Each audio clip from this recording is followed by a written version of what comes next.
All right, how's everyone tonight? Wednesday night, Bob's back with another edition of Biker News Canada. And these, my friends, are my favorite things to do as it stands is these interviews. They're great. We learn lots about all sorts of different riding clubs and riding associations out there. And there will be some MCs. There will be. There's some I have in mind. But for tonight, we've got my friend is Doug, and he's from the club called Road Rebels Riding Club out of Brampton, Ontario. So, without any further ado, welcome, Doug. Oh no, I took you away. I brought you back. Here we are. How are you, Hey, Doug? good. How you doing, Bob? Just one minor correction. We're out of Brantford. Brentford. Shit, I knew it was a Brant. That's okay. Start with a B. That's all right. I knew I was going to get that mixed up. I knew it. So, how's life treating you down there in Brampton? Things are good. It's a little bit colder weather. I mean, today was beautiful. Tomorrow's supposed to be beautiful. So, we're starting to wind down the bikes and inevitably put them away for the wintertime. So, How big of a biker scene is there down in Brampton? it seems to be really growing. Myself, I'm at a removal from it because of the fact that I've only been here for 3 years now. Okay. So it's fairly new to me. But in the 3 years that I've been around, I've seen it grow, especially with the events that we run during the summertime. So it's been good that way. I was down there doing some contract work. I got an HVAC company, and I got a contract down there with one of the buildings, and I think it was the weekend of the Ride for Dad. Oh yes, yeah. So I'm in London, by the way. So to get from London, we're at 403. There was tons and tons of bike out that day. Oh yeah, tons. The Ride for Dad is huge, and it just seems to be growing more and more, like leaps and bounds every year. Did you guys go on it? No, but not to jump ahead, but through my radio station, I've been there three years in a row. I've been on site for their launch from where they take off from. So, Oh, okay, I get you. Yeah, yeah. that's one thing I was interested in. We'll get to your radio station 100%. I usually start the interviews with start at the start. How long you been riding and all that stuff? I've been riding since I was on and off since I was 16. Had a couple of bikes when I was younger. Of course, and you grow up a little bit and you do the adult stuff and you think you want to ride again, so you buy another bike, and then you turn around, you have kids, and you realize you have no time to ride. So now my boys are 19 and 21. So my plan was just before COVID hit. I just went through a breakup and sold my house. And I thought, oh, okay, I'm going to do a bunch of traveling. So I ended up taking a trip with my mom down to Texas, which was life changing. It was wonderful. Come back 3 days later, everything closed for COVID. Now, in the meantime of this, I was talking to a friend of mine, seeing the fact that you're from London, from Holly Gully, a buddy of mine that I grew up with in Parry Sound, and it was already in the works to get this new bike. And so I thought, well, I'm not going to stay home. That's not my nature. So I bought a bike, and that was my COVID present to myself. So I've been riding solid again for the last 4 years. And it gave you a reason during COVID to get out of the house. Absolutely. That was when I bought a bike again too. Was during COVID, 100%. Right. Yeah. Yeah, a lot of people. I mean, the whole industry itself. I mean, although sales were somewhat slow because of what they're allowed to sell and when they're allowed to be open, but since then, the number of sales across the market has just gone way up. So I bet you if they looked at the aftermarket sales, they would have spiked. Oh, for sure. For sure. Yeah. All the time that you have now, you got this ride sitting in your garage just staring at you. It's like, oh, what can I do with this kind of deal, right? What do you ride these days? I have a somewhat unique bike. It's a 2014 Honda Stateline 1300. Oh, I've never even heard of that. Yeah, exactly. And everywhere I go, everybody stops. Now, mind you, when I bought it, it was stock. And now it's the furthest thing from stock. I've done a ton of custom work to it. And everybody's like, is that a Harley? And I always joke, pardon the pun, I always joke, it's not a Harley, you can tell because there's no oil drip underneath it. And either that or because of the shape of the teardrop in the tank, it looks like a Victory. But really, what it's taken from is a lot of people in Canada would know the Honda Fury. Okay. It's got like the extended fork on the front, kind of like their wannabe chopper kind of look is what it is. Well, this is the same model, same frame, but it's like the bulky version of it. And so it's quite unique. Like there's not a lot of them in Canada. Now, I mean, that's a cool factor because Yeah. when you ride, everybody wants to know what it is.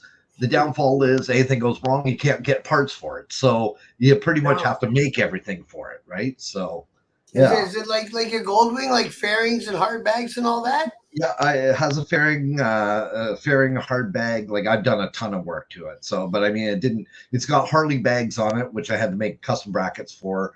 Sure. It has a custom exhaust that was handmade.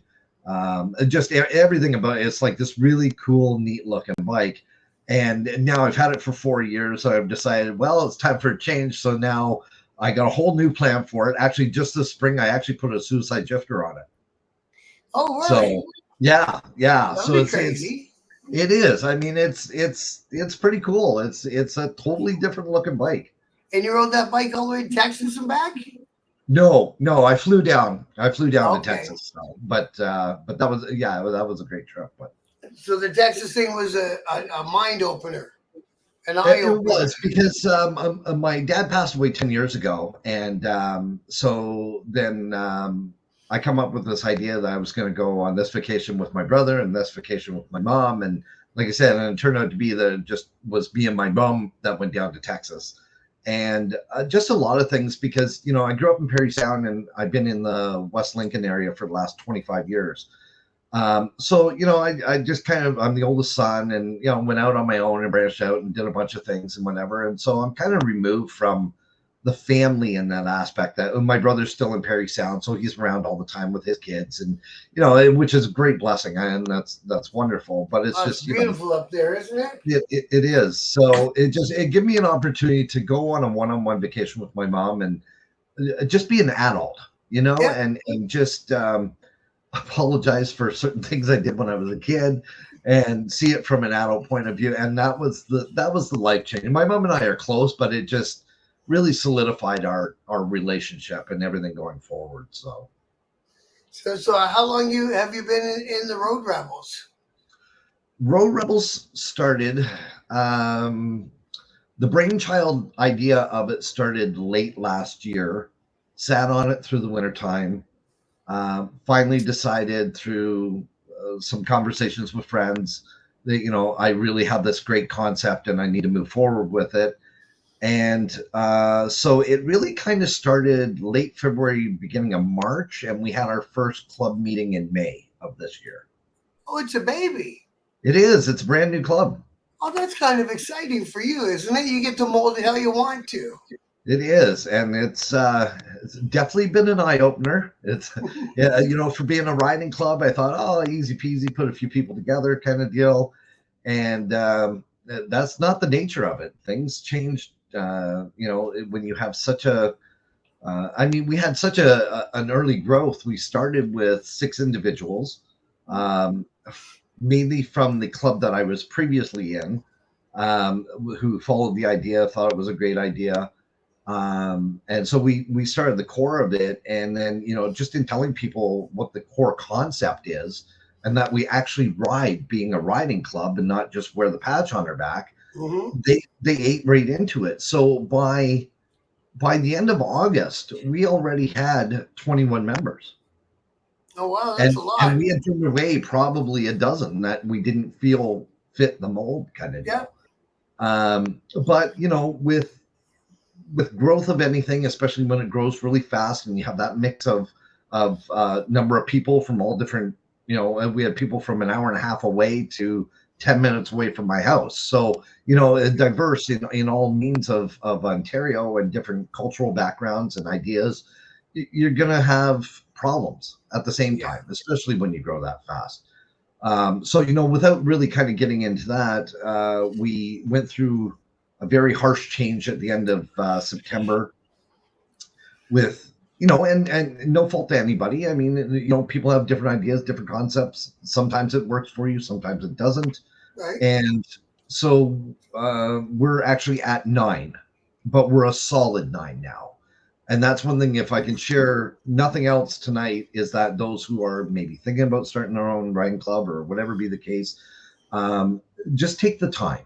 Take the time. I mean, as great as what it is, I know you want to get your back patch out there and you're proud of it and you want people to see you and stuff, but learn from my growing pains is that, you're better off to have a solid 9 out there than 21 running around in different directions. In different directions. Yeah, exactly.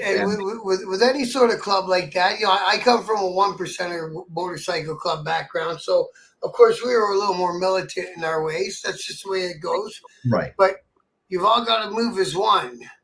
Yes. In the same direction for the same end goal. Yeah, exactly. And we had a constitution starting off. The club I was in previously had a constitution that I rewrote for them. So I had some experience in it and, took some of those core ideas and massaged it into what I thought was going to work with our concept. But I mean, since then, I bet you it's been rewritten, or at least probably 80% of it's been rewritten half a dozen times, if not more. And actually, I'm in the middle of making some more changes. So, amendments, which is good because it's good. It's good that you adapt and you go with the people and get new ideas and be open to new concept ideas, because that's how you all grow together in the same path, as opposed to being a director or a dictator, if you will. Dictator. A dictator. And saying, "No, this is by the book. This is how we're going to do it." And we all have our positions. I'm president. We have a vice president, sergeant at arms, office, executive officer, which really takes care of the treasurer and the secretary role. We have the tail gunner, and then my fiance Pepper, and yes, that's her real name. It's not her stage name. I know she just loves that, and she's going to kill me later. But yeah, we decided something different with her. She didn't really want to be, an active role in the executive, so we call her the first lady. That's her title. She's the first lady. So something a little different than everybody else, Yeah. We have all the regular roles that pretty much an MC or an RC would have. We have it's a co-ed group. Yes, it is. Yeah, it's a co-ed group. Yeah. No, go ahead, Bob. Oh, and without getting anyone from your old group upset or anything, if possible. If not, we'll pass on the question. Is your old group still in existence as well, and are you guys still friendly?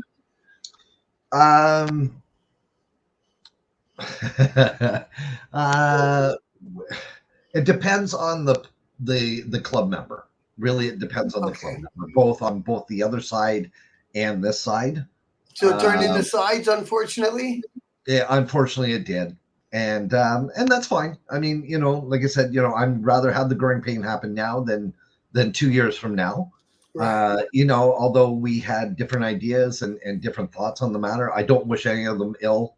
If they so choose to start their own club and whatever be the case, I wish them all the best. For our events and whatever, they're more than welcome to come and join us. So, the maturity is on this end for sure, that, we won't be strong brothers and sisters like we were before, but absolutely we'll go to them with open arms and wish them all the best for sure. Good. So you said it before about the core values of the club. What are they like? Can you put them into words? Like what? Yeah, it's actually, to me, it's an easy sell. So between talking to all different clubs and club members, and a lot of them are, from what I hear, now this is not my words, this is their words.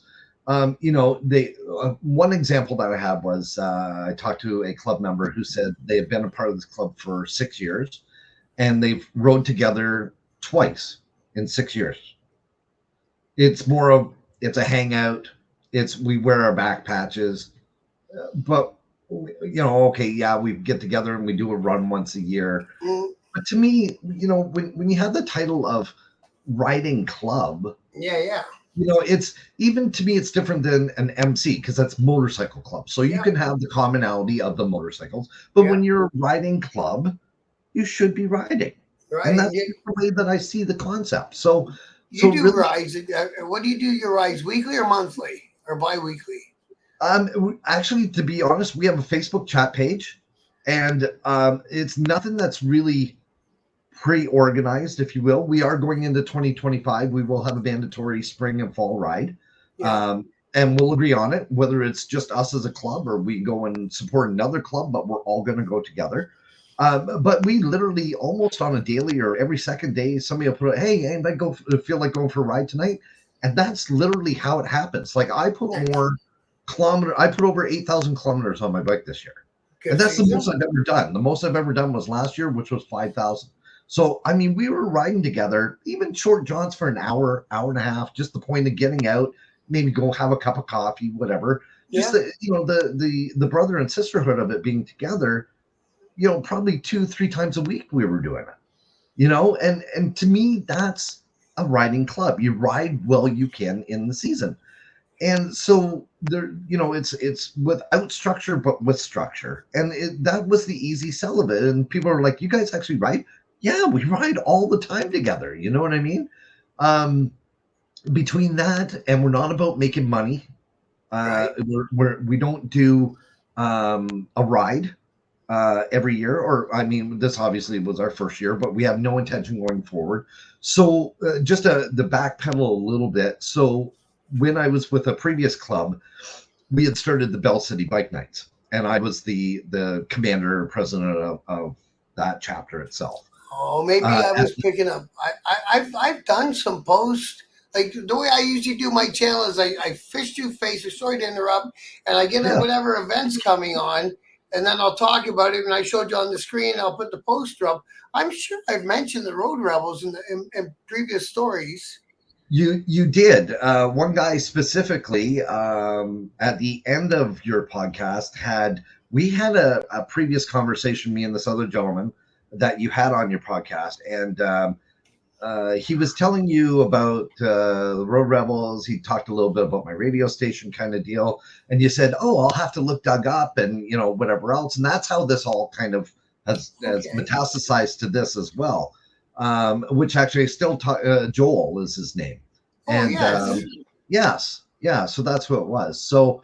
Um, yeah, so this was our obviously our first year, and so last year we got the Bell City Bike Nights going. I was the president, and the end of the season came to be, unfortunately, the club that I was with, not only our chapter but all of the organization folded.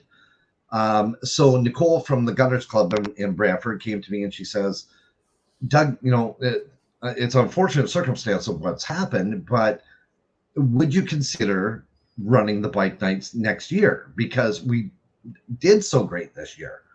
And I said, "Yeah." I said, "Well, even if I don't get this new concept going that I'm thinking about doing, I can still do it through my radio station. I show up, we'll have music, and I'll organize it from there." So that's how this year was committed to going forward Okay. with it. So this year was through the radio station, but heavily supported and looked at from our club itself. So then now going into next year, we're going to do it again with the Gunners Club, but we're actually going to do it twice a month. But now it's actually going to be organized and sponsored by the Road Rebels Riding Club. So it's still going to be my station is there, but it's more of a transitional as being that will be our club events as opposed to doing just um, like a one sponsored ride. Right. Okay. So so And then so. Oh, the go other ahead. thing I was going to say, so the idea is number one, we ride. That's what we Hmm. do. We actually go out and ride, and we actually like each other, which is great. And then the other concept is that we want to foster and support the motorcycle community the best that we can. So in doing so, by holding our bike nights that are there, what we do is we invite all clubs, chapters, riding clubs, motorcycle clubs to come and attend our event. Not only does that foster a better community, a motorcycle Hmm. community, as most other bike nights do, but we want them to actually come and set up a table. set up a canopy, whatever else, set it up under their organization, tell others that are there about their clubs, and tell them about their rides. So now other people are going to be exposed to their rides as well. So all in now one not only place. do we cover an idea of covering the motorcycle community, but also fostering support to the other charities in the within the region kind of deal. So Yeah. it's a win-win all the way around. And then our job as our club is to hold these nights for spots where they can, gain them exposure. I will give them free advertising as well on the radio station for their event, which again gained exposure by being there. And then we as a club, whether individually or these two go here and these two go there on a weekend, we go out and we ride in support of those events that go on. And So represent really, your club. representing our club. And Yeah. so our hopes is that no matter what club is out there, whether RC, MC, 1%, everybody sees us as being a positive. All we're trying to do is foster a better community and support the community the best that we can. That Which when is, we go there and we show up for their ride, oh, that's a Road Rebel. They're here. We know why they're there. They're there yeah. to support us, kind of deal. And that's Which what is we're looking for. that's kind of why I put this channel together. Once in a while, I'll have to go through Google and type in biker news and see what's happening out there in the world, right? But as far as the biker news in Canada goes, it's this guy from that club got arrested for that. This guy from that club got arrested for that. And coming from one of those clubs, I don't like to forward the police's story and forward the bad image. So that's why I focus on the riding clubs and you guys, because now it's everything I talk about's in a good light, and I can keep pounding it out there. On Wednesday night, you go to such and such at this time, you're gonna have a bunch of people to ride with. On Thursday Right. night, you go to that city at that place, and you're gonna have a bunch of people to ride with. Yes. And actually, I'm seeing a lot of that throughout this year, and I really hope that we can foster and do a lot more of that moving forward. So when we have our bike nights, I tell our club, just go out and mingle, find out what's going on, find out what the clubs are doing, find out when their events are going on. They know when ours is, make sure that they know and invite them to attend.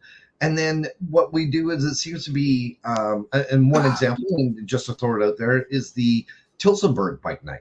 They Yeah. got a great event going on Friday nights. We've been there a number of times, and it's always packed and it's great. But we respect each other enough that they post on my wall, on our Road Rebels wall, and we post on their wall about upcoming events and stuff. And I'm seeing a lot more of that going on between the locals. Yeah, you notice that, eh? That seem to be sharing a lot more, and it's great. I mean, Yeah. really, we're all in this together, right? Well, that's another So thing we I'm need hoping to do support is bring all you guys together that way too. I don't care who posts on my wall. If it's a scammy post, I'll remove it. Don't worry about it. Sure. Yeah. If it's No, a- absolutely. Absolutely. But yeah, Who it's needs nice a to free see. It just seems to motorcycle? be that, you're getting more of that open concept idea that, we're not against each other. We're not competing against each other. Everybody seems to be able to have their bike night event local, and we don't run against each other, right? Right. Which is great. So, or we really try not to, kind of deal. Mhm. And so it's great that they can post. Theirs is Friday night, ours is Wednesday night. We post on theirs, and and that's what it is. It's about having fun. It goes back to the core simplistic idea of we're all in common with motorcycles. It doesn't matter what you ride, just ride and have fun. It's the And wind that's in what the face. that's it. Exactly. It doesn't matter what you ride, just enjoy the concept of being able to get out there and share that with each other, Exactly, because this biking community has become so much. I retired 22 years ago, and like I say, we were an asshole club. No, not Right. an asshole club. I don't want to put it like that because I don't want to talk shitty about my old club. I still love the club, right? But we didn't let nobody with a back patch. Right. If it said Abate Canada, we snatched it. It was just the way it was back then. Right. And Right. now I'd like to have Abate on for an interview down the road, right? Yeah, exactly. And it's one thing actually, I'd like to open the conversation up and maybe even get your thoughts on, and me asking the question. But with the changes that are going on, I mean, I know there's always going to be the old school mentality that's out there, with biker clubs and 1%. Like that's never going to go away. But just like every business, every venue of society, there's ups and downs, ups and downs. There's more. All of a sudden, there's tons of them, or there's like none of them, kind of deal.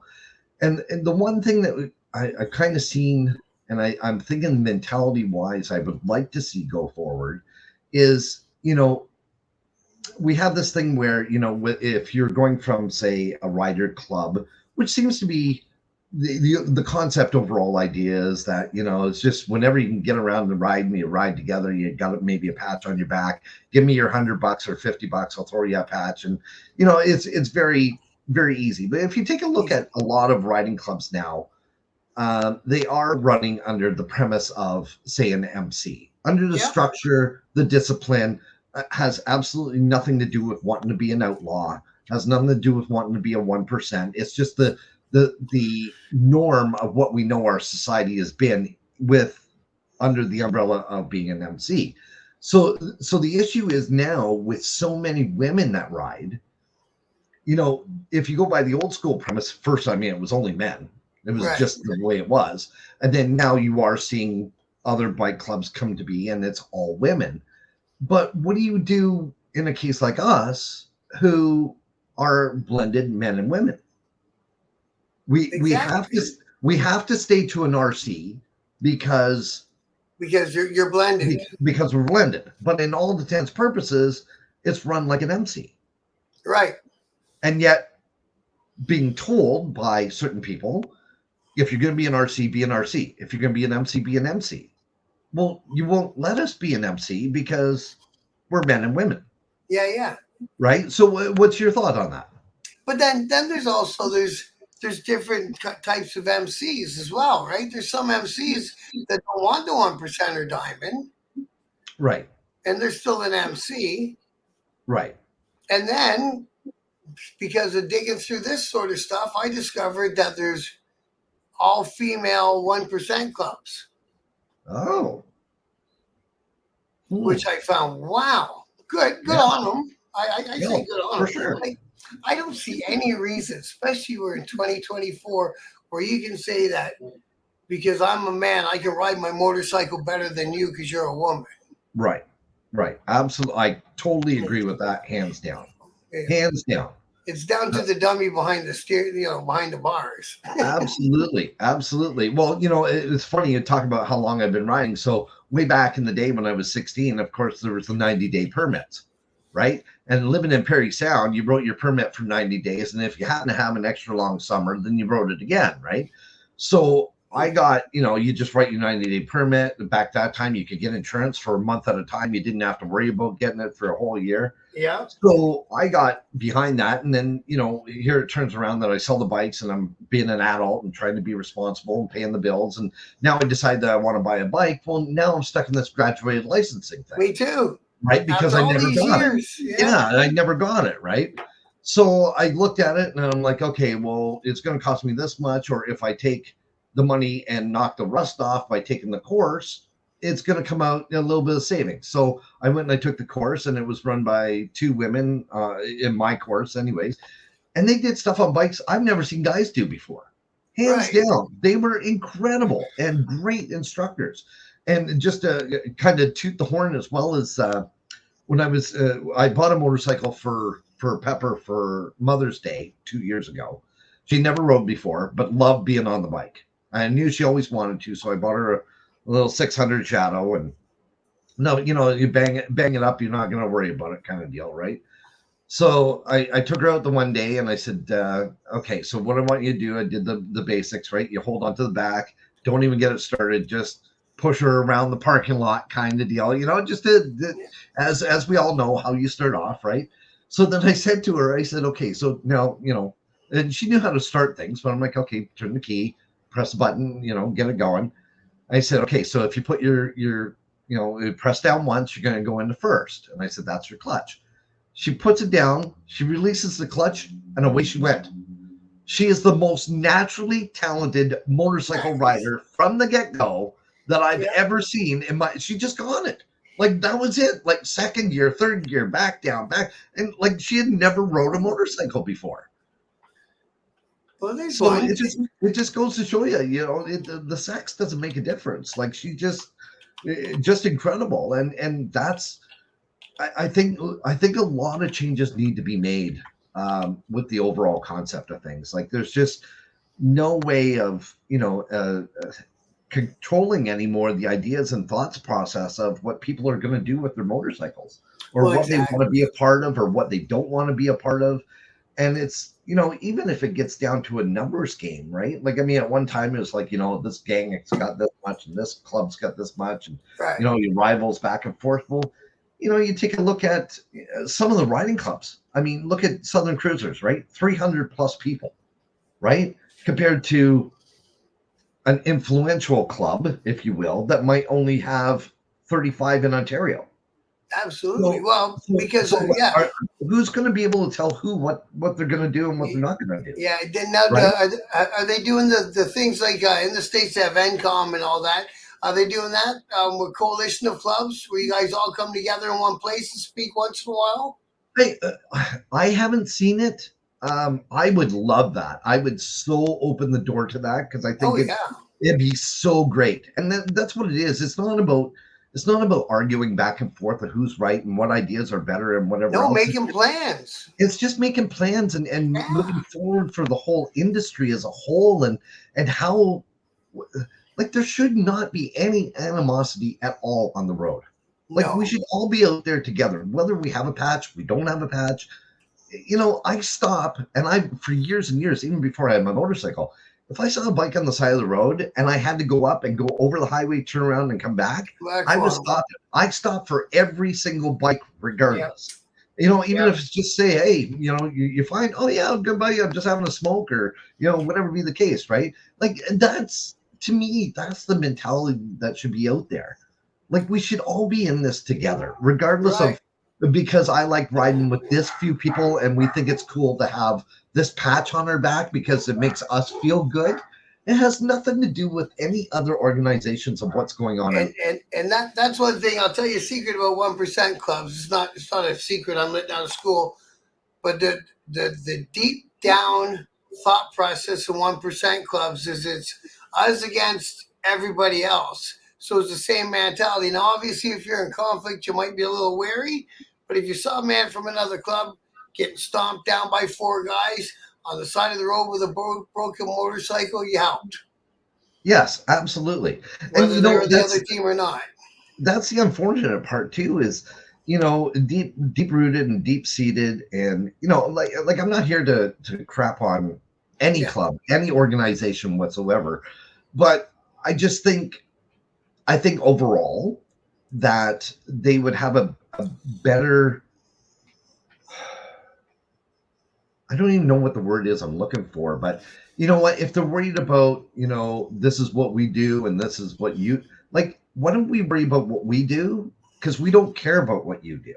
So you go do what you want to do if that's your lifestyle.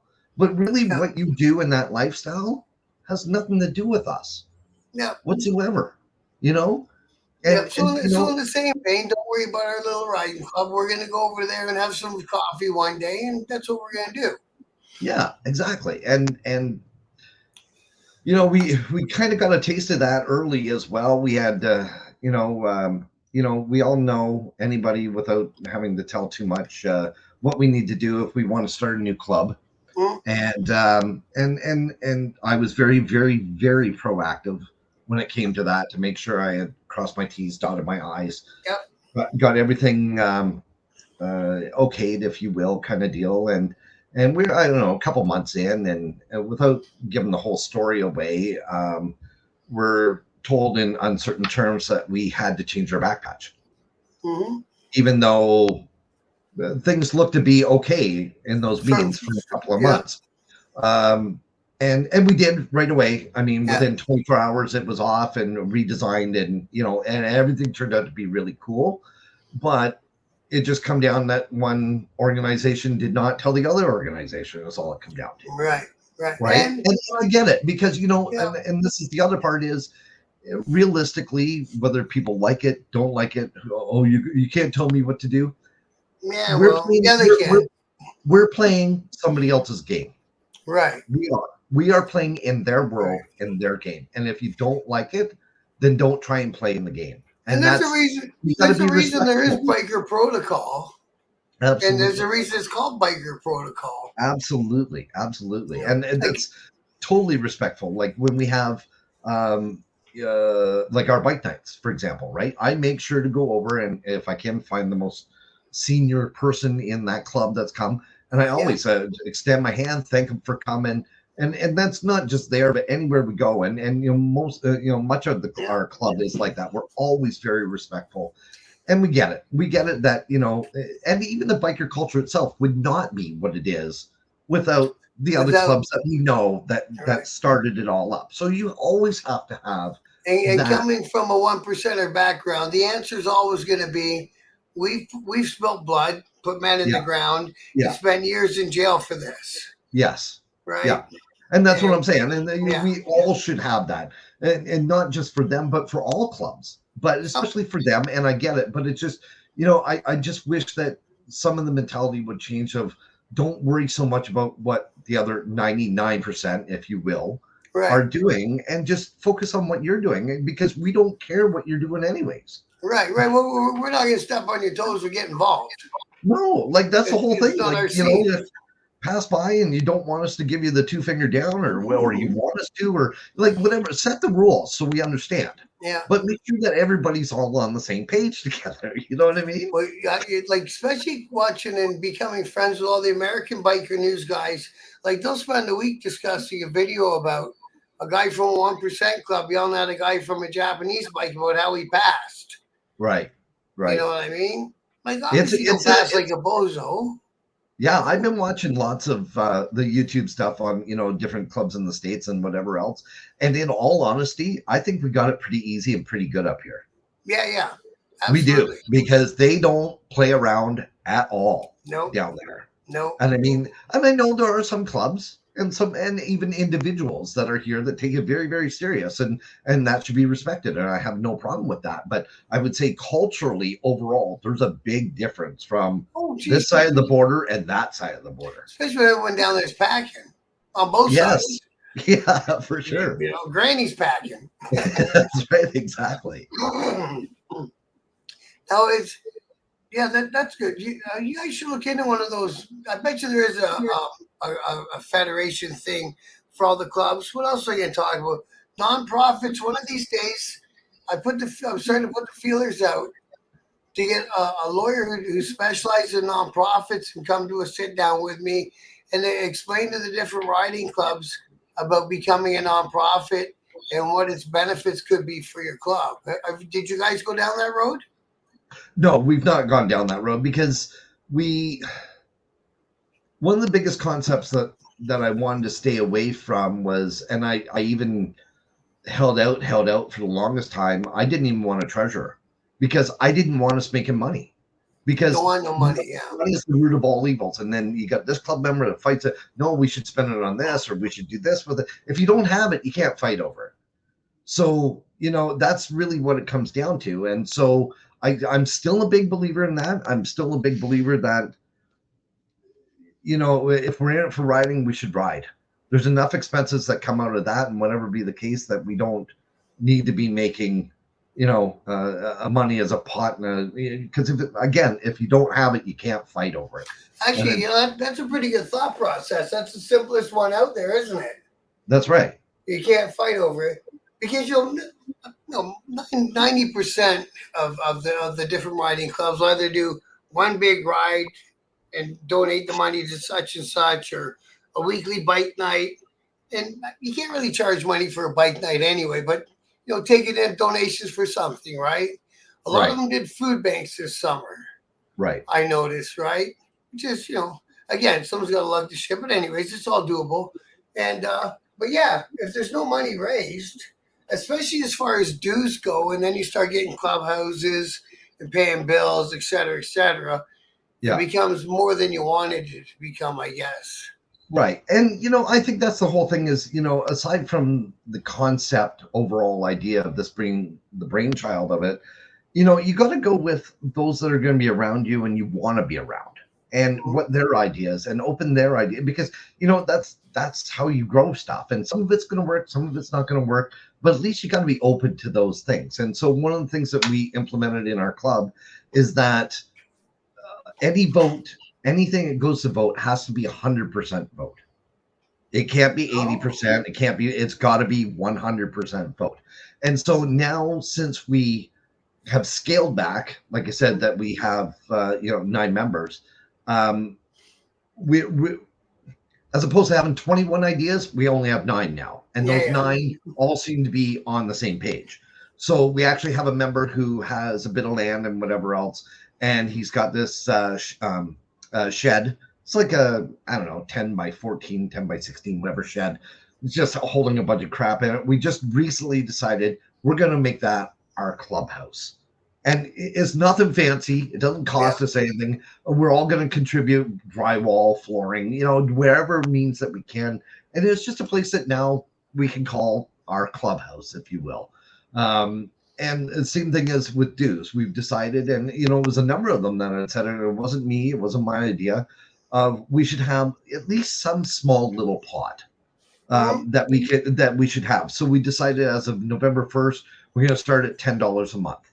So between 9 of us, okay. So $90. and the guy that's doing the clubhouse for us, we're waiving his $10 a month in lieu of him letting us use that, right? Yeah. So $80 a month, we're not making hundreds of dollars here. But what they're thinking is that like next summer we'd like to do just a club barbecue. Yeah. So of course, then we'll have some money for a club barbecue. We talked about going into the Santa Claus parade this year. Mhm. But it turned around because we're now going to do the clubhouse. We're not going to do it, but next year we'll definitely do the Santa Claus parade. Yeah. So, like you said, we're not going to make hundreds of dollars. We're not charging 50. We're not charging 100.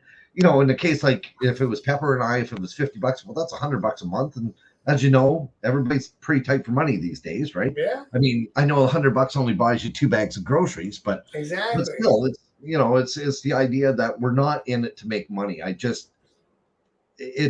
don't want to fight about it, and everything goes in, we've all agreed upon, and anytime a dollar comes out of it, it's got to be 100% vote again.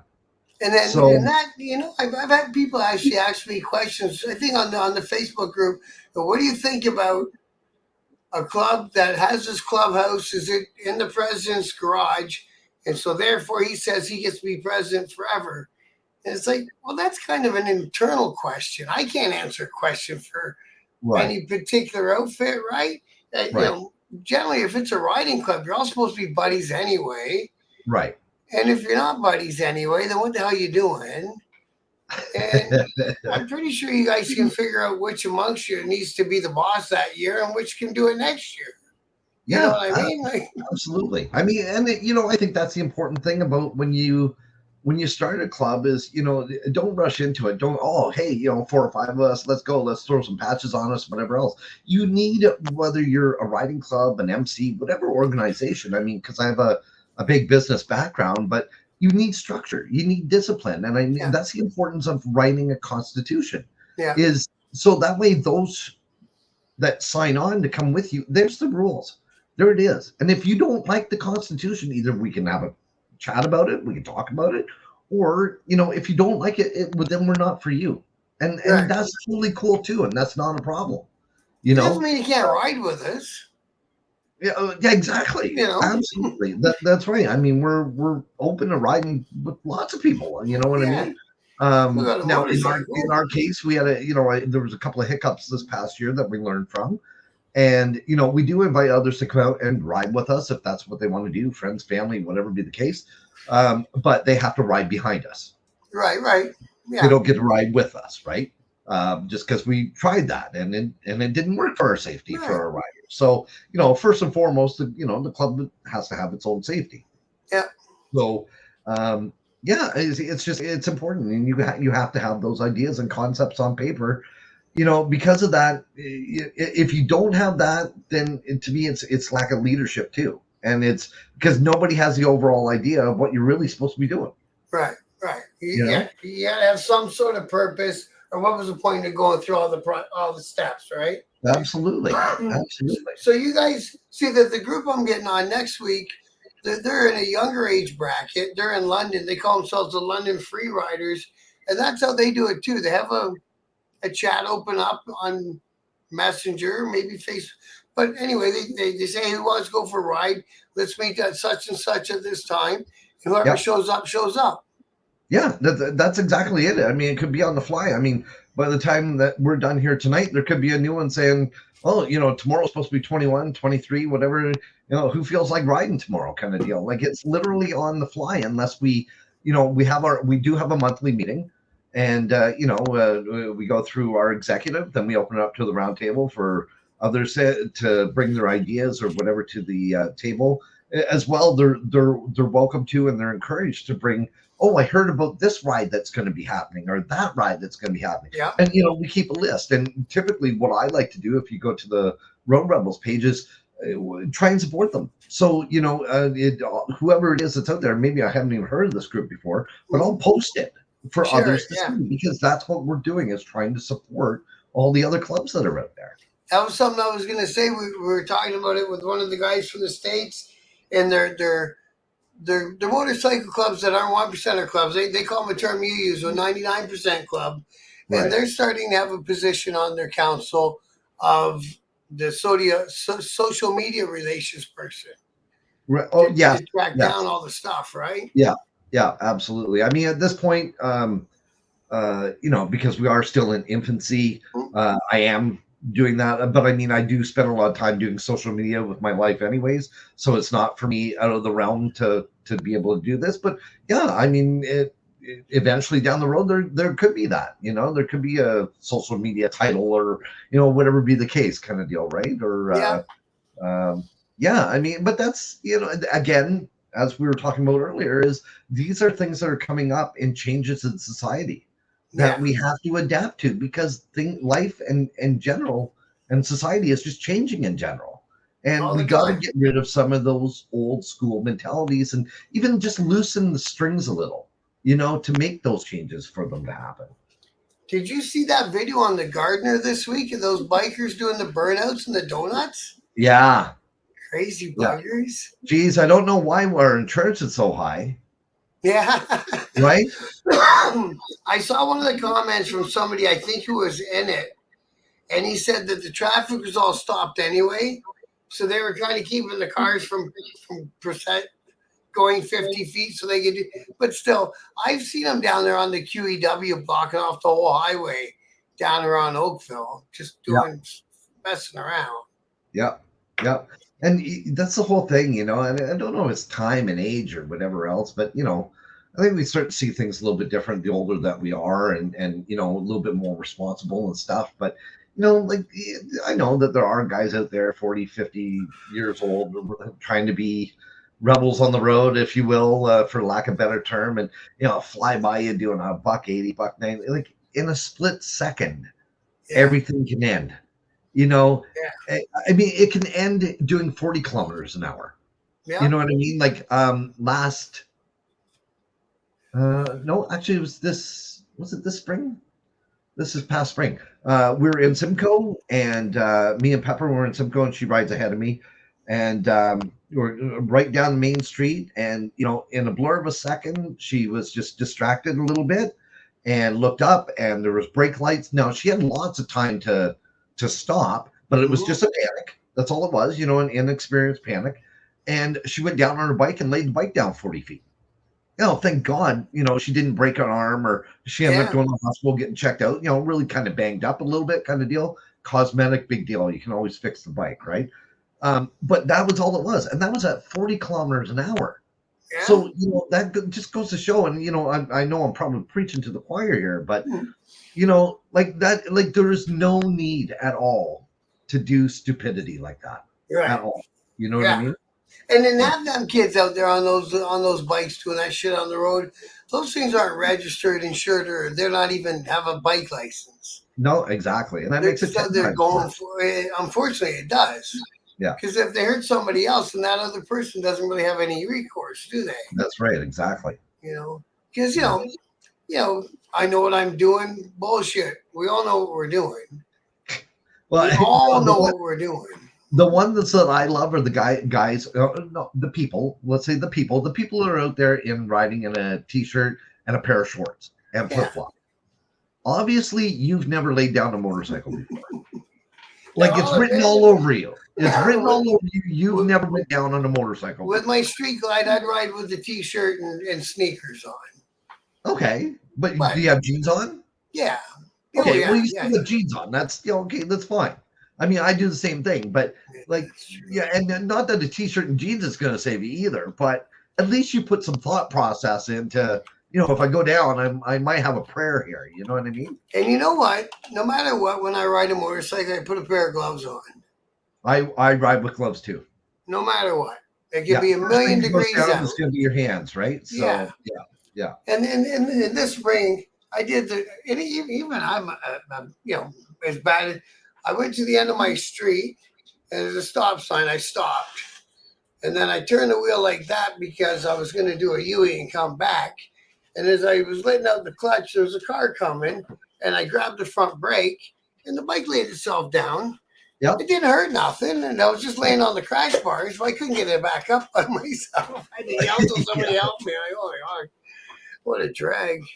Oh, I went down like stalling lean, if you will, that need help getting it back up. I bet you I did it probably a dozen times this year because I have a suicide shift on the bike, right? So so it's just it's that learning curve, right, kind of deal. And here I am, the president of my club, and I'm dumping my bike everywhere I go, kind of deal, right?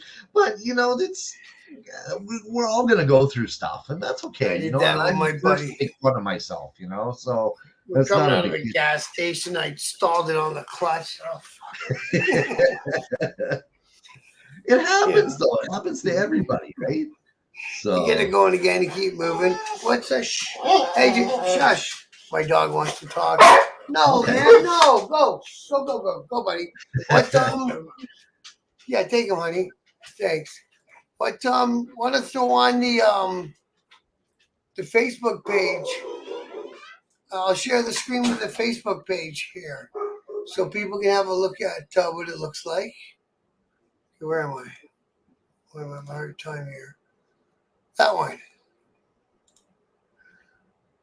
There we go. Perfect. So there's the Rebels Riding Club Facebook. It's a Facebook group. Is that correct? Page group. Yeah, it's a group. Whatever. I don't know. It's people can ask to join and.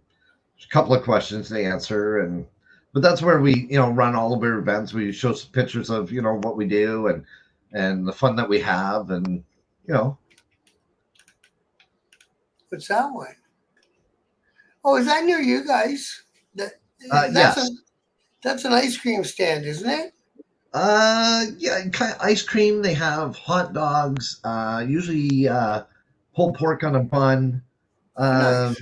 Yeah, they have a lot of fun there. Yeah, we ended up going. A bunch of us ended up going to that. That was the last one. And typically, if I make a little shout out for them, my understanding is that a lot of their events that they hold like these bike days or whatever be the case, they also the first 50 or first 100 people that show up get those little wiper towels that have designs on them or whatever. Yeah. So they hand those out as well, and they seem to have a really good business going on there. So now they have bike nights on a regular basis at that location, I believe, don't they? Yeah, I don't know if it's necessarily. Obviously, you can check out their Facebook page as well. Yeah. I'm sure. But I know that they also do classic cars as well. Oh, nice. Yeah, so I don't know if it's a blend between the two with the classic cars and the bike nights, whatever. But they're always looking to have an excuse to have fun there. That's for sure. Well, I came from a car background. I was into cars way before I was into bikes. Oh, really? Yeah, my dad was a mechanic, and he would always have something being restored in the garage, right? Right. Yeah. It's funny. My background, but the very first bike I bought was a 1985 500 Honda Shadow. Was my first bike. And I bought this bike. I didn't come from a bike background. I didn't know anybody except for my one buddy Jay.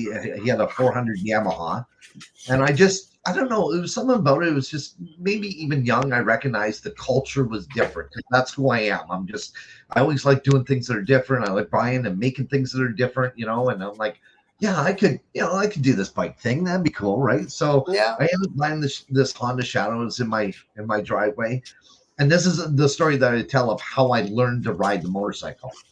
And so Jay shows up with this other guy who rode a Goldwing with a sidecar in high school.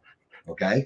High Big school. guy. Yeah, big guy, big burly guy kind of deal. He shows up with him and it says, come on, Doug. He said, we'll go for a ride. And I'm like, I don't even know how to put this thing in first gear. Like, I just bought the bike 2 days ago. I don't know anything about it. I need to learn, how to do this. So we bicker back and forth a little. Don't worry about it. Be easy. Just do this, you do that. I'm like, no, like, I'm unsure of it. I don't have insurance on it yet, whatever. So this burly individual that was there looks at me and he says, you get on that bike. Am I allowed to swear on here or not? Oh yeah, absolutely. Yeah. Okay, I just want to Yeah. make sure. I want to be respectful. He says, you get on that bike and you go for a ride with us, or I'll kick the living shit out of you right here. I'm like, he goes, you got two options. Either you start that bike and we go for a ride, or I'll kick the shit out of you. My fear of getting the shit kicked out of me is what made me learn how to ride a motorcycle. That's a hell of a dude. That's That's the high true school. story. That's the true Gosh, story. come That's on. how I learned. Isn't that funny? Yep. What was this post from? One of your guys' bike nights? The one that's on the screen right now? Yeah. No, that was actually at the Smithville Legion, actually. I see a lot of groups do a lot of good things for legions. Yeah. And then you saw that legion in Vaughan shut down and sold off and kicked out of the legion. Yeah, tough love, Doug said. Yeah, for having motorcycle clubs, and it was a riding club. It was the Black Diamonds. Yeah. It wasn't even a motor. Like I thought, maybe the whoever's infiltrated and took over, and that's where they sat. Because the club I was in, we had a Legion down the street from our Toronto clubhouse, and when we came to town, we would sit in there and have a couple beers and give some money to the Legion. Right. Right. That was always the first thing we did. Just that particular chapter. Right. And that's why the Gunners Club or the Armory in Brantford, it's a volunteer organization for the military, and they love us there. They see great value to what it is that we bring to the table. It's so it's great to be able to help them out. So I didn't realize that you guys were attached to like some sort of veteran army thing. Yeah, the Gunners Club. Because I think that the people in Burlington, they host what's called the Burlington Cruise and Bike Night. Okay. And they do it out of the Army Navy Club at Burlington. Right. Well, they're very similar. It's kind of the same concept, just different name kind of deal. And they've also said as well, not only from that night of, making a few bucks at the bar and whatever else, is that it's the overall exposure of the club for them to showcase the hall and stuff. And they've got bookings from people not knowing that they could book there. So they got bookings from that as well. So, it's a great win-win all the way around. Well, you gotta like it when that happens. Like you say, they have the Friday night in Tillsonburg at the Legion. Yes. And I think I did a story about the check that they handed over. It wasn't millions of dollars or anything. But it was something, and it helped. Absolutely. Nowadays, every single dollar counts. Well, all those legions are self-sufficient, are they not? They are, yes. So they've got to figure out their own sort of money-making things. Yeah, I was involved with the Legion in Smithville because that's actually where I lived for quite a while before I moved to Brantford. I actually, at one point, I was not only on the executive, but I was also the vice president there as well. Now, the Legion in Huntsville, because I interviewed Rob from Huntsville, and he approached the Legion up there, and they became a Legion endorsed motorcycle group. Yes. in the Huntsville one. Yeah. Yeah. Well, unfortunately for the Legions, a lot of them shutting down. We don't have veterans per se like we've had in the past that funded it, nor families that are following, as we say, evolution changes, right? And the newer ones who are in the military who do serve are not going to the Legions because No. they kind of see it as the old boys club, and the old boys Yeah. club is not there to support it anymore, unfortunately. And unfortunately, they're closing their doors left, right, and center. But it used to be a town. It used to be a time every town had a Legion. Absolutely, yes. I've done work in a Legion of a town that only had 1,000 people in it, but they had a Legion. Yeah. Yeah, my it's funny growing up. My dad both my parents were Legion members. It was a big part of my life growing up being a kid. But we always knew that growing up as that was Dad's office, is what it was. That's where Dad went to the office. So yeah, it was. Yeah, the Legion has always been a big thing in my life. So I do work once in a while for their kitchen appliances at the Dorchester Legion. They're good people down there, and they got a nice big building and a nice big yard. And they do Yeah. like French fry nights on Thursdays and shit like that. yeah, some of them are really going concerns, and other ones are quiet as a mouse. It just again, it's an organization that's pretty much volunteer, with maybe a couple of paid members, but it's either lack of marketing or lack of interest, or just it could be a location. It could be too far out from, because the town is now grown and moved to a different venue of where all the businesses are. It could be anything, really. Now that I'm thinking of it, I should play matchmaker with a riding outfit from London and get them out there to the one in Dorchester through the summer, right? Like you say, they do a wing night, they do a French fry night, they got fryers out on the patio. Why not? Absolutely. Because like you say, they won't stay open under their own steam, because unfortunately there's not too many people left from the Second World War anymore. No, unfortunately. And like I said, the numbers just dwindle, and it's just no fault to anybody. It's just the concept idea of what the Legion was at one time in support of the veterans.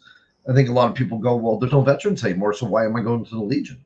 Yeah. It's almost like they need to rebrand the marketing idea behind it. What's Sarah's Ride? I did a show about Sarah's Ride. Well, I was down in Grimsby. I know I did a show about Sarah's Ride. Yep. I think it was for a women's shelter, wasn't it? I believe so, yeah. I think so.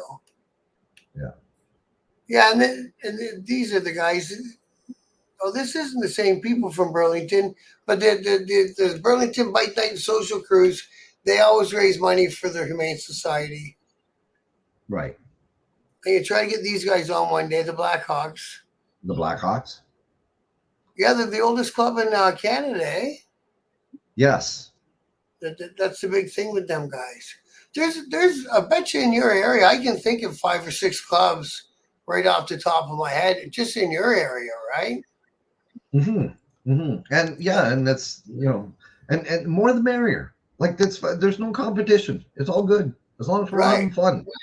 Like you got people in Guelph. You got a few people around Hamilton. Yeah, Cambridge. Cambridge, right? Tri-Cities, yeah. Yeah, Tri-Cities. London. Yeah. I mean, London's only an hour away. Then go south and into. Are you close? So you're right above. Like, well, you're close to Simcoe and then Welland and all through Niagara. There's tons of riding people, eh? Yes. I know you're not that close. Simcoe's only not even a half hour, 20 minutes maybe. Welland is about an hour and a half. Yeah, it's about an hour and a half, just because of how the roadways go to get there. But yeah, no, there's lots of clubs that are out in Niagara. And there's one on Six Nation I intend on having on one day. Oh. Yeah, I think there would. I'm trying to think if it's an all-native club or not. I don't think it is, but they just happen to be located down around Six Nation. You're not talking about Red Rum, are you? No, I don't think Red Rum's in Ontario, are they? Yeah, Oh, are they? yeah, yeah. They come out to our bike nights. Oh, that's cool. Yeah. Oh, because there's like I speak with the Warriors. They're in more northern Ontario. They're in Timmins. Oh no, they are in Peterborough as well. I do a bunch of shows about Warriors MC. Oh, okay. And in Red Rum, they had that terrible accident this summer with the transport truck in Alberta. Yes. Yeah. Yeah. But I think Red Rum's a big club. Isn't that guy on TikTok, the little short guy? I think his name's Cliff Native. I think he's the president. I think like Jason Momoa is in that club. He is. He is. Yeah. Okay, so it's the Yeah. same club. It's a big organization. It's a big club for sure. I saw him the other day in a video handing out patches to how would you say it, like native people from Spain. Oh yes. Yes. Yeah. Yeah. Yeah, and you know that is the basis is the indigenous background, obviously, Yes. but you don't necessarily have to be indigenous to join. Oh, I see. Yeah, I mean Okay, it's so the obviously club's based on indigenous feelings ways, and yeah, ways and means and ideas of life and culturally supportive to that. But they don't. You don't. It states right on their website you don't have to be indigenous. oh, You I just think have to that's even believe. more cool. Yeah, you just have to believe in their ways and means of life and their culture, cultural understanding. And they actually have a division for female riders as well. Oh, that's Yeah, really cool. Give me yeah. 1 sec. I got an oven beeping. It's gonna drive me nuts. I'll be 2 minutes. Go ahead.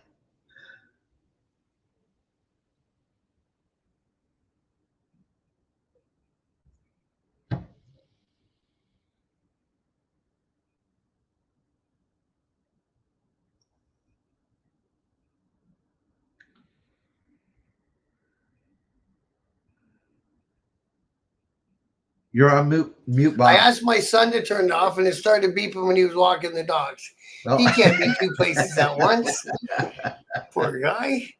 Now, let's talk about your radio station because I'm interested in the radio station. How did you get all this going and everything? Okay, can we just backtrack just while we're Oh, still talking yeah, about absolutely. Yeah, the sorry. rider rate or about the road rebels? You kind of asked a question earlier, but then we kind of got off on a tangent to stuff. Was how to join the club?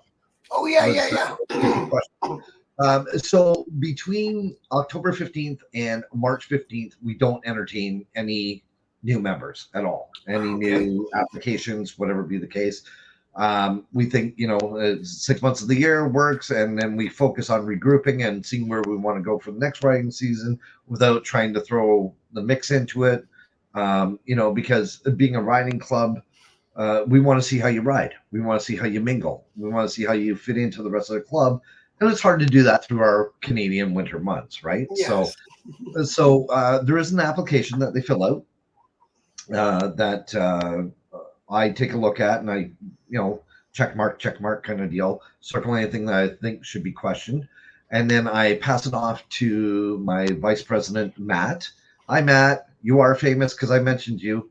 And also Pepper. The two of them do an interview. And then from there, they fact gather, if you will, and then they bring it to the table and there's a vote. And if it's accepted, then you obviously become a prospect. And so we skip the hang around kind of idea, right? Yeah. Hopefully they do come to our bike nights and get to know a little bit more about us, or maybe they see stuff about us on the internet, whatever be the case. We try to be as much public figures as possibly can.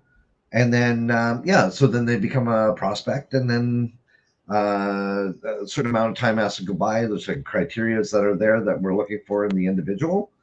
And then they have to be nominated by a member and seconded by a member. And then we go to a full club vote. And it has to be 100%.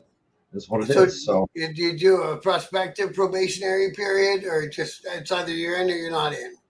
there's a window that's there that's a minimum that they have to to put in ahead of time as well. So, Oh, yeah. you I know, had the obviously, Southern Cruisers on last week, and as you said, they're a big club, lots of yeah, numbers, yeah, and you can basically become a member online. And I asked them a question, then I answered it myself. What if you end up with a person and you get them all their stuff, and then you find out down the road that there's something about their past that you don't want associated with your club. But then, like I said, you just deal with it when you find out, right? you do, and hopefully, and we've learned a lot. Like I said, by going through the changes that we have made this fall, Mm. and the troubles that we have went through, and the learning process was, we really need to tighten those strings even more than what we thought we had a really good plan, but now we're going to ask some other questions that are there. But yeah, we do, as part of the questionnaire, we do ask about your background, criminal background, any charges, all of those things. So if they're lying and it comes out down the road, well then we Yeah. know what the process is, right? But we have vetted and we've really tightened those strings even more so, and we're looking forward to definitely growing again next year with a couple more members, but we're not in a big rush as we were Okay. before. We're open to that, and we welcome everybody who has who likes our concept of what we do. But we're going to take our time. We're going to take our time, not only for us but also for them, to make sure that they are a part of our family as well. And don't waste nobody's time and all that. Yeah, absolutely. Is, So is there a particular you guys do some charity events, or you haven't started into that part yet, no, we or we you may don't do never? any. Well, our concept is not at this point. I mean, who knows? Numbers Yeah. change down the road but as of right now, the way that we give back to the motorcycle community and supporting charities is by bringing motorcycle clubs together, riding clubs together under one event for them to showcase and get more people to go to their rides, which in turn will create more dollar value for their charities. And That's you guys still hosting the Bell City Bike Nights? Yes, we're doing it next year, but we're doing it twice a month next year instead of just once Twice. a month. Yeah. So it'll be bi-weekly kind of. Yeah, it'll be the first and third Wednesday of the month. And again, you encourage, because I remember seeing that, and I think I mentioned one of the stories, and you just said it tonight too. You encourage, if there's another riding club, or I see Pace Law Firms goes to a lot of things, fallen riders, stuff like that, to come Yeah. out and do a display. Yeah, I mean, pretty much anybody who has anything really kind of to do with the concept of the motorcycle society or culture as a whole. Maybe it is a lawyer, maybe it is an insurance company, whatever. I mean, that's not necessarily where are wanting to go with it. We much rather fill the entire parking lot on the outskirts with all club stuff and let them tell about their club, tell about their charities, tell about that. But I don't think we've turned anybody away yet. That has wanted to show up, and we had a guy who started his own motorcycle culture T-shirt brand. And he showed up for one of our events Oh and tried to yeah. sell some goods and stuff, right? It's just the overall interest and general interest in manifesting the motorcycle community, under one umbrella. And if we can do that, then we're happy to do that. There's a lady that makes those get back whips. I let her put posts on my on the group. I wouldn't do it maybe for Rockies. They probably wouldn't care anyway. Right. But she's a small business, and she's up there in Sudbury. She wants to sell a couple of things. Why not? Yeah, absolutely. And, support local as much as we can. I'm a big, that was one of the things growing up in Parry Sound was, small town. And it's, we all have to help each other. We're all small businesses up there, right? And, one of the things I've always lived by, whether it be now with the motorcycle culture or just business in general, is, never ask more from your community than what you're willing to put into it. So you can't ask your community to support you if you're not willing to give back to it. And that's really the concept idea of what I'm trying to do here as well. Yeah, no, and like they said, that's what I found with every riding club I've had on so far. Otherwise, I wouldn't ask them. Is that they're good people, that they're thinking about the motorcycle community as a whole, and they've got their core group, and that's who they are, and this is what they do, right? But it's not people that are out looking for give me $1,000 and you can hang out with me. It's none of that. No, it's not. You know, back to Huntsville. So one guy's in 3 different organizations that do charitable work just in Huntsville alone. Right. You Right. know what I mean? Some people it's just in them. Look at like I was talking to the guy from Windsor yesterday that Hogs for Hospice in Leamington. They Right. raise millions of dollars for hospice. Yes. One Yes. big event once a year. And Yep. wow, this year was crazy. 3 concerts, country, rock and roll, and yeah, man, they did it up. Yeah. And it's wonderful. It goes to show you, a little bit of effort. That's all it takes nowadays, right? Just a little bit of effort, a little bit of leadership, and you can do really, really great things. Really Yeah, great things. those guys up there in where are they at? Great Bruce. Oh, I want to say Huntsville, but it's not Huntsville. It's Great Bruce area. The Road Relics. They auction or raffle a Harley once a year, and they do it for one of the hospices in their area too, called Yep. Chapman House. Yep. Yeah, And I'll I'm get them sure, guys on I'm one sure day. down the road we might get and end up doing a run of some sort for an organization. Um, the thing is it's not about focusing on emulating what all the big clubs do. Whatever. Take a small bit from each that you want to add to your club. Well, Think that's about how it is that you can take what it is. Flattery, or when you do what somebody else does, it's flattery, and flattery right. is the greatest form of of Yeah, being copying is the recognized. greatest. Yeah, Yeah. So that's what it comes down to is but see, take. I'm not mentioning all these things to say you should do this, you should do that, because there's a cautionary side to that. You should also pay attention if you want to do something big, because I've seen some bigger events end up not going through this summer, is making sure they're not conflicting. It Yes. hasn't been done to death. It's Yeah. not the 5th time this season that's happened. You know what I mean? Yeah. And that's again, I'm a big believer that do what you do and do it well. Right. You don't have to do everything, but what Yeah. you do it well, and that's our focus right now. And I like the way that you explain that way you do it. You sense some people. Some people go to other people's bike nights and get the word around about your club and spread the word around about their weekly bike ride as well. Yes, absolutely. Which is a thing, good thing for everybody, right? Absolutely. Absolutely.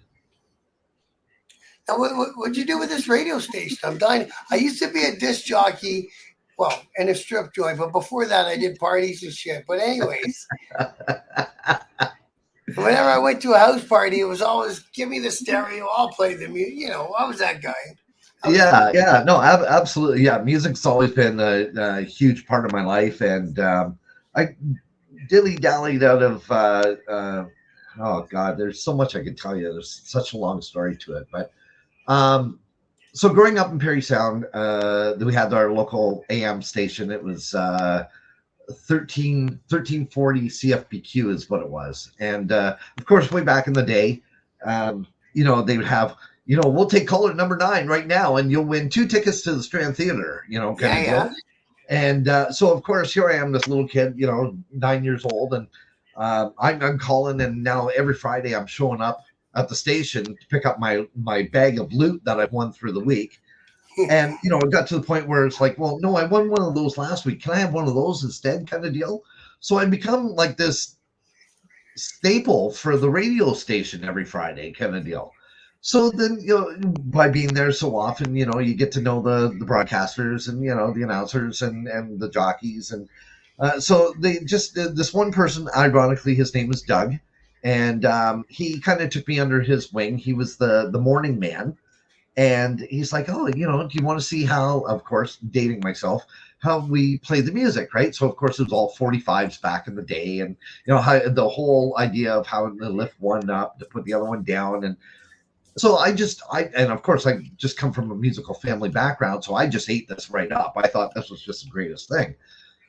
So by the time of 12, 13 years old rolls around, Doug also had a DJ business, that he did, at night or weekends, whatever. And I hit the road with Doug on weekends, and I was DJing with Doug, all over the Parry Sound area, doing weddings and dances and whatever else kind of deal. I did that for 4 years, all through college. Yeah, well, I was doing this from 12 to 16 kind of deal, right? So it was just an early thing. So we always joked about how it'd be funny one day if we could ever do a Doug and Doug show. It'd be kind of a funny thing. So life goes on. Doug and I remain great friends throughout all these years, kind of deal. He's still in Parry Sound, and he decided about 2000. I'm guessing about 2018 that Parry Sound, they're not to downplay it, but their radio station didn't really have much competition. Say they've only got one, don't they? And it's, the Moose 103.3. It's a bit dated.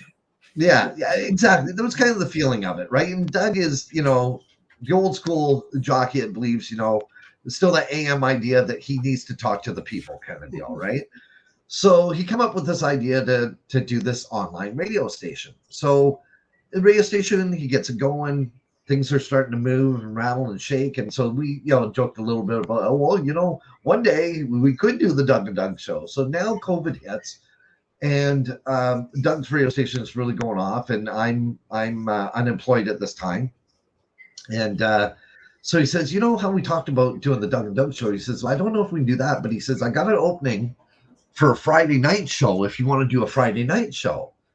It'd be just, something to do. It'd be fun and whatever. I'm like, of course, I'm game, right? Like I'm right back in this again. So so he says, okay, so I ended up doing the cottage country commute. So it was the idea of taking the people from Southern Ontario to Parry Sound from 5 until 9 o'clock. And through that traffic jam at Barrie. That's right. I take them through the drive, right? That's the whole idea. So I got doing that. And of course, now I have to learn this whole new system, because way back when, it was 45s and the old tape carts and the reel to reel. And so I learned this, this new system and whatever else. And I'm thinking, man, I could do this. I could do this. I have the time and I can do this. So I did my research for 6 or 8 months, trying to find the best system that was going to work and the equipment I was going to need, and put this whole thing together. And I'm like, well, I see now like people doing podcasts and radio stations and whatever else. And that's great. Everybody can do it. But you have to have a concept that sells. There's got to be a reason why people are going to, go in. I can't just do a rock station. Well, there's 100,000 rock stations out there. Yeah. You got to give them a reason to do it, right? So, of course, now I've got this motorcycle. I'm back into the riding world. And I'm like, one of the biggest problems that we have with, the traditional decks that we have on motorcycles and stuff is, you go from, say, London to Parry Sound, and you're going to go through 3 or 4 stations by the time you get there. Oh, geez, not just that. Yeah, that's what I mean. Or you're going to have to listen to talk, or, now you can have your MP3s, on your phone or whatever be the case. But again, you're going to listen to the same stuff every time you ride, because it just is what it is, right? So I'm like, okay, so my radio station is going to be dedicated to motorcycle enthusiasts. So everything that's on there is good rockin' driving music, from mid 60s to a few from more modern today. It's the stuff that our age group, 40 to 65 kind of deal, would recognize on the radio. So you're gonna have Radar Love, you're gonna have Bullet Hits the Bone, you're gonna have all them songs. Stuff that you put 20 of us in a row, we're all gonna know that same song kind of deal, right? Keep the talk to a low. If you're gonna do a commercial, keep it under 30 seconds. And it's about the music. It's about good driving to music. And any commercials that are on there are going to be solely related to the motorcycle industry, right? Whether it's a shop or you're selling gear, or we sell motorcycle tires, or anything. So anybody tunes in knows that anything that's going to be related to it is for motorcycle riding. That's the concept idea of it, right? Now the beauty is, and we get a good number of listeners. Our first year, we had over 100,000 listeners in our first year. Wow. Which was really, really great, especially when you kick it off, you don't know where it's going to go, right? So since then, the numbers again have multiplied, and it's still a continuous growth month over month. I watch it like a business. and make changes and different programs. And so people can sponsor programs. Like I said, any group that comes to me that has a charity ride, I give them 2 weeks of free advertising for the charity ride. It's just, again, extension of creating a good culture for the motorcycle industry is what it is. Now, how did you get the word out there for people to find it? 100,000 in a year is a pretty good accomplishment. Yeah, just good marketing, good social marketing, social media marketing. Putting myself out there as much as I can. Being the one man band and just putting it out there and talking to people about it that would listen to me.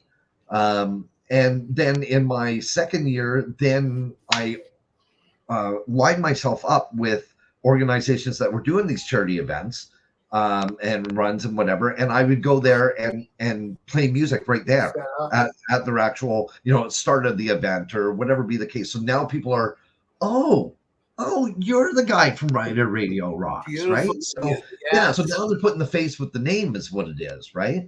So, and it just continues to snowball, and it's it's something you work at every day and you continue to grow.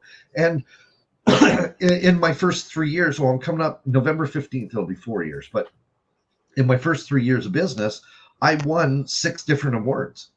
Wow. Like for 2024, I won the Canadian Choice Award for Best Radio Station. Wow, that's really cool.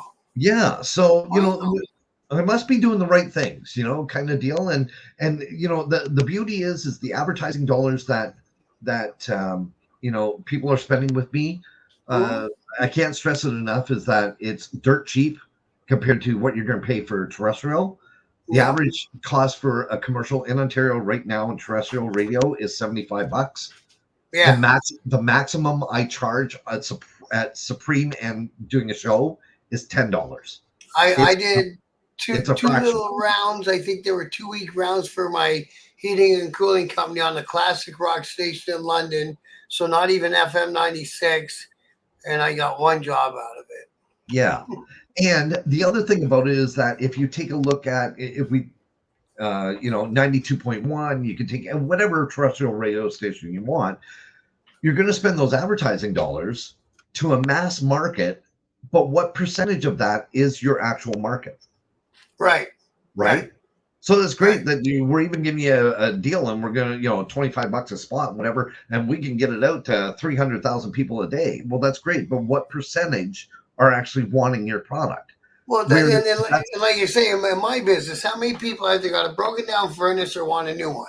Right, exactly. Or with my radio station, yes, we may get 10,000 listeners a day.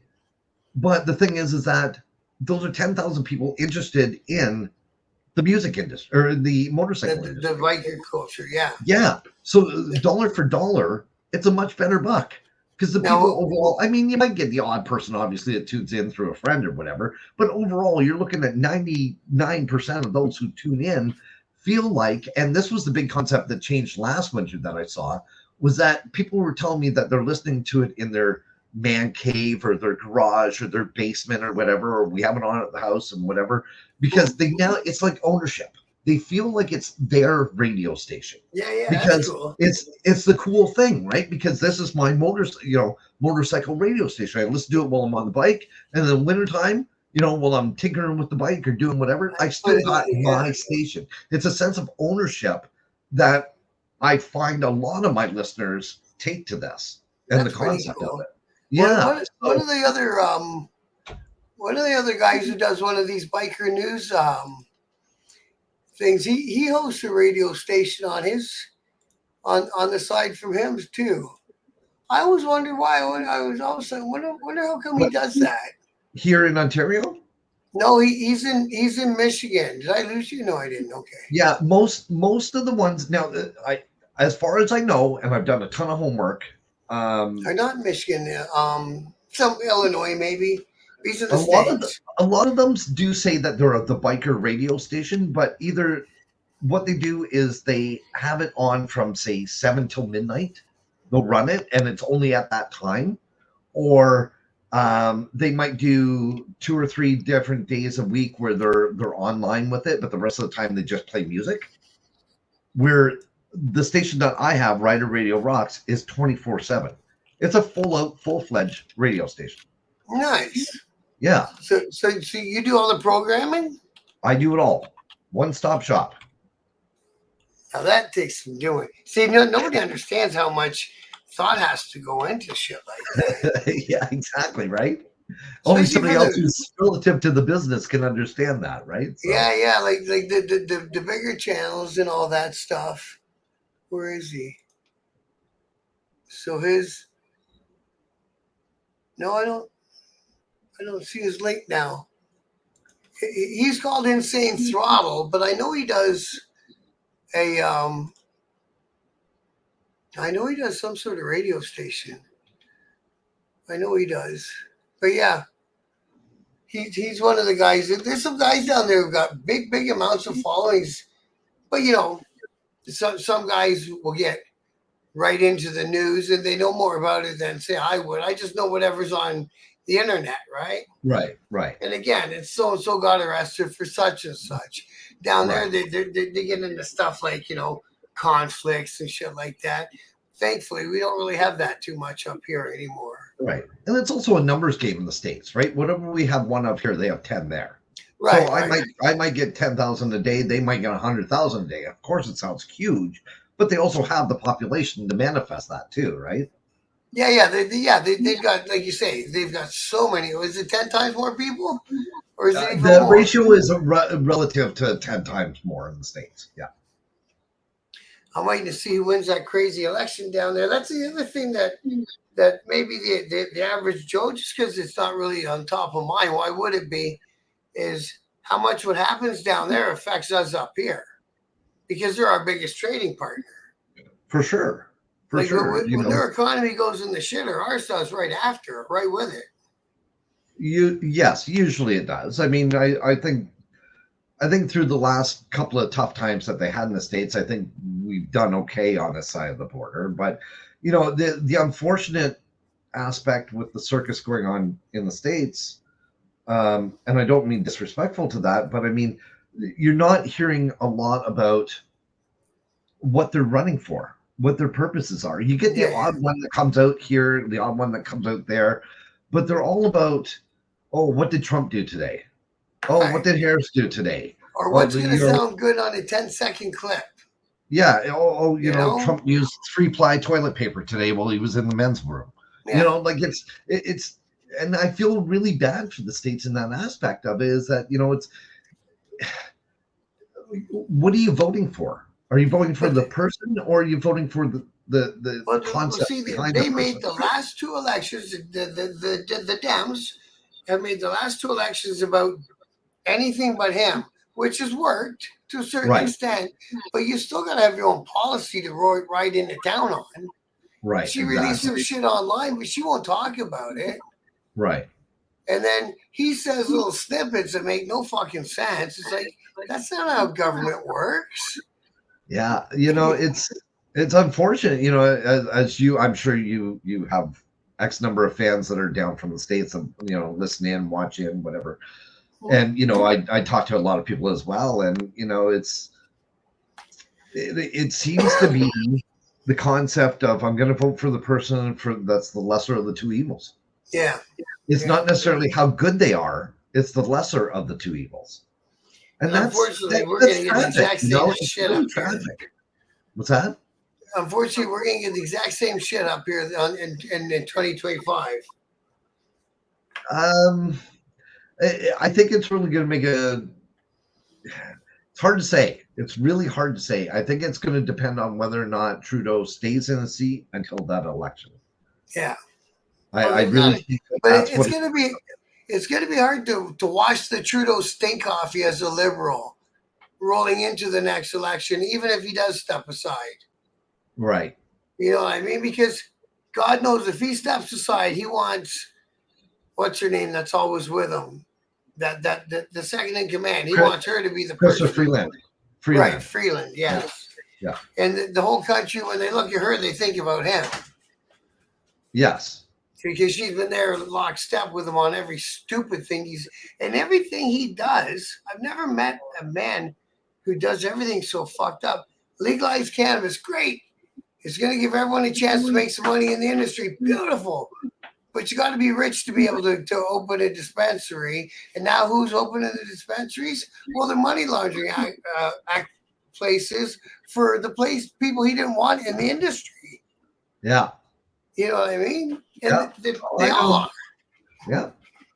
Immigration's always been great for the economy. What does he do? He does it until we can't afford a place to live anymore. He wrecked it. Yep. And now they're backpedaling because they said, oh, we didn't hit our numbers that we wanted to hit, so now we're going to increase them over the next 3 years. I thought they were going to chop them. No, they're going to increase it for the next 3 years to make up for their loss. And see, this is what he does. He does everything ass backwards, and then because you got the provincial on one team and the federal on the other team, and they refuse to work together. So the provincial government cut off all the funding to colleges and universities, and it's expensive to run a college university, man. There's a lot of things going on inside them places. Right. So they bring in the immigrant students, and they charge them 3 times the tuition to make up the shortfall that the government's not giving them anymore. And then when the federal government gets some slack on it, that's the first thing they slash, the student visas. Yep. Because most people, once they come over here on a student visa, never go home. True. They stay. Not just that, but they bring more with them. Well, yeah. What's their land? Green. What's it? My mom still never changed her. She never got her citizenship. She came over from Britain when she was a kid, and she's still a landed immigrant. Oh, okay. Yeah. Yeah. You still have a whole life here in Canada. She's been here since she was 8 years old. She's in early 70s or whatever she is, and she never ever got her citizenship. Right. My grandma did. She just said, "I don't want to." Yeah. And and that's fine. I mean, that's people are proud. And I have a stepsister. Well, I call her my sister. The one that she lives in Texas. That's who me and my mom went to go visit. And I think just last year, or year before, she got her dual citizenship, and she's been down the States for forever, kind of deal, right? And her main reason, the only reason why, was because she wanted to have if she wanted to have a voice to vote, she had to do that. And that was her idea as to why she decided to do that. But other than that, I mean, she's probably the proudest Canadian in all of Texas, I'll tell you. She celebrates as much as she can anything Canadian down there. So and that's always one good thing about being Canadian. Even when I went over to Europe and stuff, I had a Canadian whatever. My bag was a Toronto Blue Jay bag. Oh, okay. And the Blue Jays got the Canada flag on them somewhere in that emblem. Right. And hey, you're from Canada. Yeah, right away. Yeah, it's a great feeling, as messed up as our country is. It's great to know we step outside the borders and we're pretty much loved everywhere, which is an awesome thing, right? Yeah. So it's almost like that concept, when your parents raise you, or at least maybe my parents anyways, was, you know what, you're going to be a bad little SOB. You do it under my roof, but when you step outside that door, you best be on your best behavior, and then, Doug is such a wonderful and polite kid and blah, blah, blah. Like everybody loves Doug outside the door, right? You know what I mean? And it's almost like that concept with Canada is we step outside the border and we're loved everywhere we go, which is awesome, right? So, yeah. Yeah. All right. Well, what do you think? Want to give her a wrap up? You got more stuff? No, I think we got, I told you, see, you said it usually runs about an hour. I said, don't worry, I won't be short for content. I appreciate that. I'm glad you're not done. You made for another nice, beautiful, smooth interview.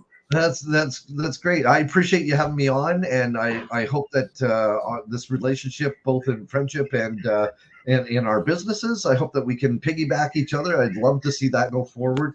Thank you for letting me speak about the Road Rebels, and please, everybody, just keep watch on the Facebook page. And we'll keep updating stuff throughout the wintertime as it is, and we hope there is one thing about that is that we now have the parameter is for the Brantford chapter is now 30 kilometers from the Brantford border. So it's roughly about a half-hour drive. Half hour Anything away. within a half hour, we would like to entertain that idea to have. We just find that that will work better for us, other than Yeah. because we've come from where we've had club members who were an hour and a half away, and that created other issues. So we'd like to keep that circle tighter. We welcome both male, female. We do ask that you come in on two wheels. We say you can go in on two, but go out on three. So, Okay. anything could happen. You may end up having to, ride a trike or something down the road, but you come in on two, you go out on three. The other thing that we've changed is you have to be 30 years of age or older. Okay. Just because of other issues, again, we've gone through where have been younger who, and no fault to them, younger people have a lot going on in their lives. Sure. And Yeah.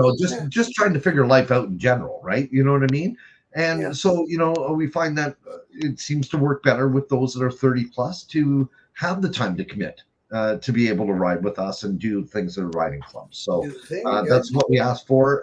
Just reach out to any of us. We are listed on our Facebook page. If you'd like an application, I'd be happy to send it to you. Again, the whole thing with Rider Radio Rocks, very first radio station dedicated to motorcycle enthusiasts in all of Canada. I dig it. Advertising is a fraction of the cost to a very dedicated market that those are your listeners, because they want to listen because they're motorcycle riders. So don't waste your money on the others that are out there unless you find that that's going to work or it has been working for you. And again, those who are out there doing charities on behalf of the motorcycle clubs, reach out to me. I'd be happy to throw you free advertising for 2 weeks for your event. No cost to you. I do all the production, the voice, the whole 9 yards myself. That's a very cool thing. I gotta make sure I get that out there. Yeah, you don't have to do any of it. There's no extra cost. There's nothing hidden about it. I'm very fortunate in the aspect as that I'm not a big organization. I'm just literally trying to make money, keep a roof over my head, and food on the table. So I don't have to charge thousands of dollars to do what I absolutely love, which is great. So I think that's really cool. Yeah. Well, thank you very much. Yeah. No, I appreciate your time, Doug. I really do. That's great. And again, just on your previous post, if you do something about Canadian politics, I'm in. I'm in for that conversation. I will 100%. And don't forget, you guys are more than welcome to post on the Biker News Facebook anytime you want to. Wonderful. I really greatly appreciate that. Thank you. And vice versa. You can, if you got, shows, actually your shows and your stuff that's coming up, plaster it away on our page as well. I'd be happy to have you. Oh, awesome. Great. Because I'm going to try to do at least one interview a week until next bikes come out again. Perfect. Awesome. Otherwise, I'm going to have no content. Awesome. Yeah. And not only on the Facebook page for Road Rebels, but I'll promote it on the radio station page as well. Oh, man, I appreciate that, Doug. Yeah, no problem at all. All right. Thank you, everyone, who tuned in and joined us. And thank you to Doug. And until next week, Friday. Friday, I think I'm going to do the round table with American politics. And next week's the London Free Riders. Thank you, Doug. Thank you very much. Have a good night. You too. Bye. Yeah, that was cool.